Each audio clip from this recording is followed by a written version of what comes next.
चलते हैं हमारे फाइनल क्वेश्चन की ओर भाई लोग। What if 1 cubic micrometer of dark matter entered your body?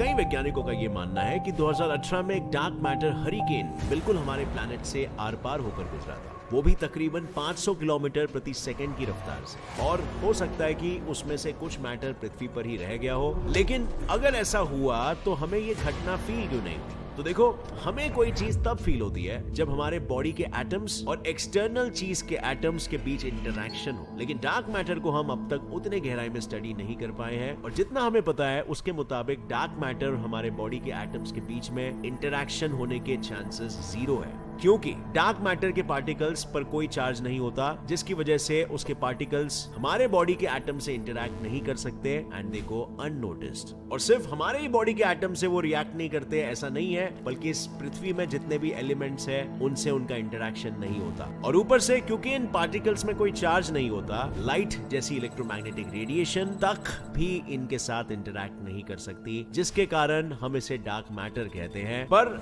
अब यहाँ पर एक सवाल खड़ा होता है कि अगर हम इस मैटर को देख नहीं सकते, उसे टच नहीं कर सकते, तो फिर हम इतने श्योरिटी के साथ कैसे कह सकते हैं कि ऐसी कोई चीज एग्जिस्ट भी करती है? तो गाइस, डार्क मैटर एक तरह का मैटर है जिसके कारण उसका कुछ मास होता है जो ग्रेविटी को जन्म देता है। और ग्रेविटी को कौन नहीं फील कर सकता? इनफैक्ट साइंटिस्ट ग्रेविटी के जरिए ये पता लगा पाए हैं कि डार्क मैटर एग्जिस्ट करता है, क्योंकि एक गैलेक्सी के सेंटर में हमेशा एक सुपरमैसिव ब्लैक होल होता है जो गैलेक्सी के सभी ऑब्जेक्ट्स को अपने ऑर्बिट में पकड़ के रखता है। लेकिन जब कोई ऑब्जेक्ट इस ब्लैक होल के इर्द गिर्द रिवॉल्व करता है तो टेक्निकली ब्लैक होल के नजदीक वाले ऑब्जेक्ट्स ज्यादा ग्रेविटी की वजह से तेजी से रिवॉल्व होने चाहिए और दूर मौजूद ऑब्जेक्ट्स कम ग्रेविटी की वजह से स्लोली। पर साइंटिस्ट्स ने जब प्रैक्टिकली इस चीज को जांचा तो उन्हें पता चला कि दूर मौजूद ऑब्जेक्ट्स की स्पीड भी लगभग उतनी ही तेज है जितनी ब्लैक होल के पास मौजूद ऑब्जेक्ट्स की है। अब इससे ये तो साबित होता है कि गैलेक्सीज में कोई और मैटर भी है जिसे हम देख नहीं पा रहे हैं, लेकिन वो मास के जरिए ग्रेविटी को बढ़ा रहा है। मेरा मतलब है ग्रेविटी के इन्फ्लुएंस को बढ़ा रहा है और दूर के ऑब्जेक्ट्स को भी उस गैलेक्सी में पकड़ कर रखा है। इनफैक्ट कुछ साइंटिस्ट का तो ये भी मानना है कि यूनिवर्स में विजिबल मैटर से भी ज्यादा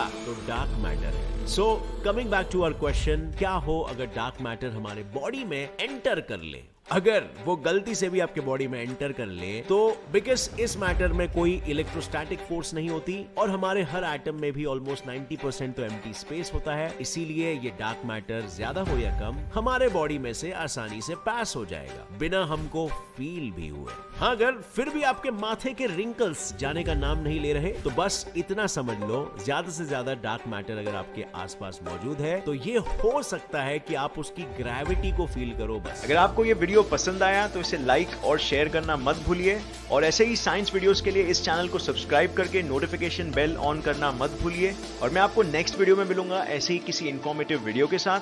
तब तक के लिए देखते रहिए और सीखते रहिए। जय हिंद।